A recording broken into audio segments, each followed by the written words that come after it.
I want you to ask yourself a question.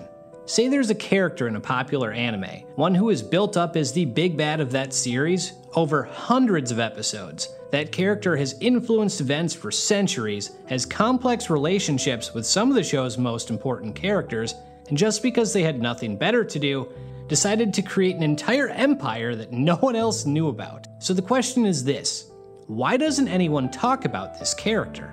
For those who don't know, I'm talking about Zeref from Fairy Tail, one of my personal favorite villains ever. Today I'm going to talk about his character, the tragedy that is his existence, and why this dude needs to get talked about more.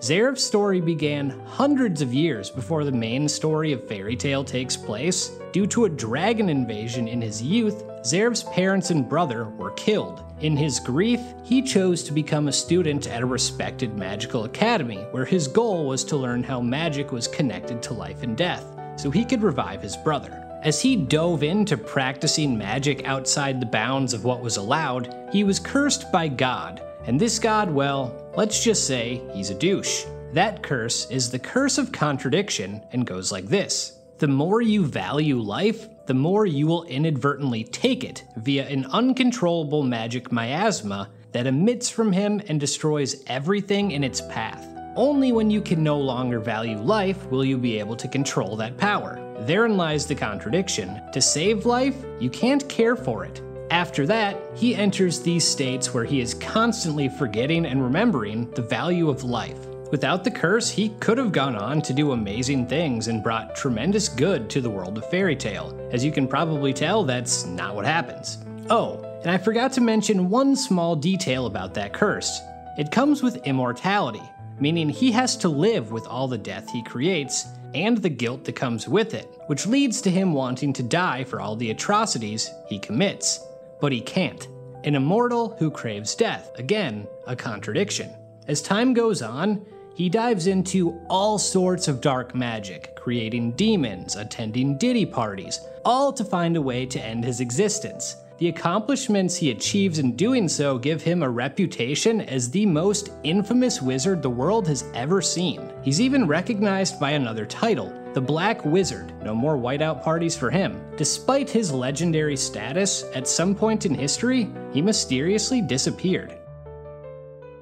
For us viewers, that's all he is for the longest time, a legend. In the first 100 or so episodes of the series, though he is constantly referenced, we don't see him. That does not mean he's not impactful. Almost every arc is influenced by him in some way. Demons from the Book of Zeref are the biggest threats in the Eisenwald and Galuna Island arcs. The Tower of Heaven was literally designed by him, then used by Jalal in an attempt to resurrect him. When the Dark Guild Grimoire Heart invades the sacred Tenro Island, they're looking for a way to locate and unseal Zeref. The funny thing is, he didn't need to be resurrected or unsealed. Even the world of Fairy Tail is susceptible to misinformation campaigns. Dude was just brooding on Tenro the entire time. While all these wizards in the series have been searching for him, only Grimoire Heart's leader Hades had ever met him. None of them, Hades included, acting to bring him back, actually know Zeref's values or ideals. If you think about it, in this world Zeref is basically a religious figure. His legacy is warped by others to a degree that it doesn't really represent him. You could say the same is done in real life, where religious figures and texts are interpreted certain ways to fit predetermined beliefs, and the message gets manipulated. In real life, that's messed up. In Fairy Tail, I thought it was awesome. Let's touch on that curse of his again real quick. Those contradictions don't only apply to him being an immortal death seeker, they apply to everything, thoughts and goals included. You'll see a lot of that as we keep going. A funny one that stands out is these people who speak of Zeref don't actually know anything about him. So the big bad of the series, the darkest, most powerful wizard to ever exist, is one of the most innocent-looking, compassionate, and initially unimposing villains in the series. The contradictions go well beyond that. He can be egotistical, but also self-loathing. He wears black robes with a white toga. He can be kind and manipulative, pragmatic and emotional. He seeks solitude and yet has a desire to conquer. You'll see as we keep going, there are contradictions with him in every arc, and his motivations are constantly changing. Now, I imagine some of you might be thinking, well, wait, doesn't that just mean he's poorly written? I would argue no. because this is done intentionally. In fact, the constant paradox of his character is fascinating to me. You don't have to take my word for it either. Here's a manga panel as proof. When we first see Zeref on Tenro, we don't have any idea who he is. This innocent-looking rando gets attacked by wolves, and then out of nowhere, a blast radiates from him and kills everything in sight. We see he's genuinely broken up about it and apologizes, so now you want to know more. Then he says he wishes to see Natsu, and that's when the alarm in your head starts going off. Something is up, but we don't know what. When Elfman and Evergreen bump into him, he tells them to stay away for fear of hurting them. Natsu has to come in and save them from another one of his blasts. Upon seeing Natsu, Zeref says he's grown and that he's been expecting him. At this point, I couldn't help but wonder who the hell Natsu was to this guy, though that did diminish a little bit when after taking a punch, he starts crying. As time goes on, we learn more about him. This is in fact the Black Wizard. He's been in a state of slumber that messes with his memory, and when he comes face to face with Ultir, we see glimpses of the legendary figure we've heard so much about. His power shocks her. But even during moments like this, he intrigues you. He says he has no desire to assist Ultir and Grimoire Heart with their goals, and he doesn't want to witness any deaths in the current era. We see he means that as he apologizes to Zancro after unintentionally killing him. Zeref directly states he is neither friend nor foe to anyone in the current era. But there's an ominous warning that should the current era end, he may get involved. This leads to my first oh shit moment with Zeref. He sneaks aboard Grimoire Heart's ship, and for the first time we learn specifics about his curse. He blames Hades and Grimoire Heart for drawing the dragon Acnologia to Tenro Island, and suggests this era is ending. Finally, we see what he can do, and he mercilessly slaughters Hades and destroys the ship. At the time, I was confused by the era stuff, but I think I can make sense of it now. His ultimate goal at this point was to die by Natsu's hands, which is why he cried after the punch, because he realized Natsu was too weak. When he believes Natsu is killed by Acnologia's attack, it's time for him to try something else. One of my favorite parts of the character is that the mere chance he may appear is enough to add stakes. After Tenro, Zeref vanishes. Nothing happens in the 7 years between that and the next arc. Yet when it comes time for the Grand Magic Games, his presence is constantly teased. Is he the hooded figure? Is he tied to Raventail? What does he have to do with Arcadios and the Eclipse Gate? These mysteries added a lot of intrigue, yet all turned out to be red herrings. Then we get my second oh shit moment. We veer off to a random corner of the nation where he and the spirit of Mavis, Fairy Tail's first master, have a conversation. He states the world continues to make the same mistakes over and over again, and he's seen enough. If the world rejects him, then he will reject it back. Not in the form of war, but annihilation. This is kind of a continuation of where we left off after Tenro, in that he's going to insert himself into conflict, but also, Natsu is back. He doesn't need to get involved anymore because that avenue towards an end has reopened. Contradiction. In the next arc, Tartarus, a group of demons called the 9 Demon Gates, who were created by Zeref, are intent on removing magic from the world. Demons use curses so they would be unaffected. There is also a plan to revive the ultimate demon, END.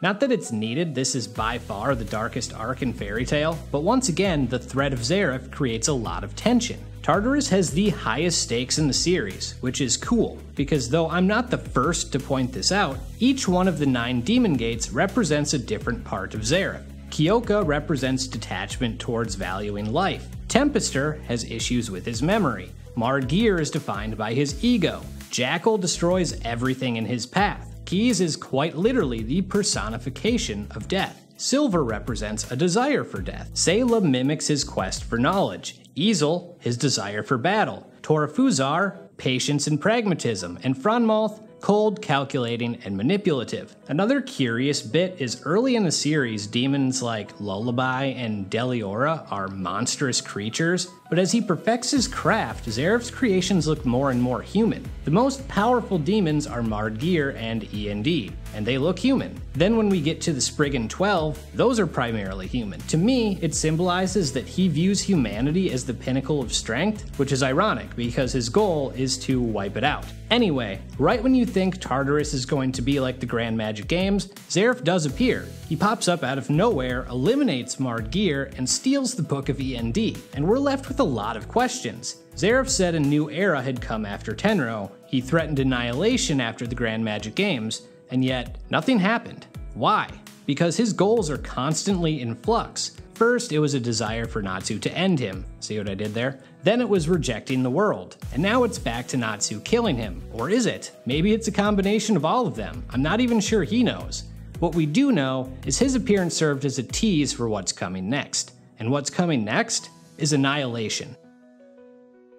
Between Tartarus and the beginning of the Alvarez Empire arc, Zeref is fleshed out quite a bit. The most important thing we learn is Natsu Dragneel, the hero of the series, is END and was created by Zeref Dragneel in the image of his brother. That blew my mind, especially because we didn't learn that for 284 episodes. The more we learn, the more intriguing Zeref becomes. So yeah, Natsu is his brother. He also knew Mavis, who, as I said, was Fairy Tail's first master. In fact, he taught her and the other founding members of the guild how to use magic. In a way, Zeref created the Fairy Tail Guild. That relationship with Mavis, yeah, there's more to that. After going their separate ways, she used forbidden magic, and she too was cursed by the douche god Angserum. I probably butchered that. When they reunite, Zeref finally had someone he could share his pain with. He felt hope, he felt love, and because he felt love, he valued her life. So of course, his curse kicked in and ended it, leaving Zeref alone and miserable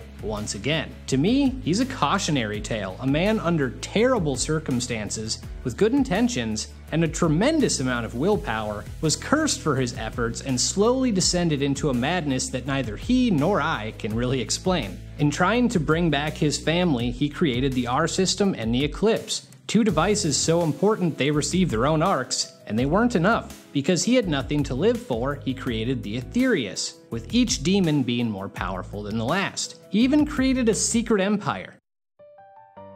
Zeref leads that empire to the nation of Ishgard and begins to invade. You see right away, he views this as a game. His elite warriors are called the Spriggan 12, and when he hears two of them, Brandish and Agiel, have been defeated, he doesn't bat an eye. While on that topic, I tried to see if I could put something together for the 12 representing different parts of Zeref, and nothing stood out. Someone suggested they may represent the Titans from Greek mythology. Can any of you think of anything? Eventually, Zeref runs into Natsu. Natsu has managed to harness the power of the dead, something that may be able to end Zeref's life. Once again, hope builds as he sees an end. But as has always been the case, it's not enough. When Zeref learns another 3 of his Spriggan 12 have been defeated, he doesn't care at all. He actively kills one of them himself, telling him he's nothing but a pawn. That member was Larcade Dragneel. Zeref is a man desperate for familial connection, yet Larcade, one of his creations who literally refers to him as father,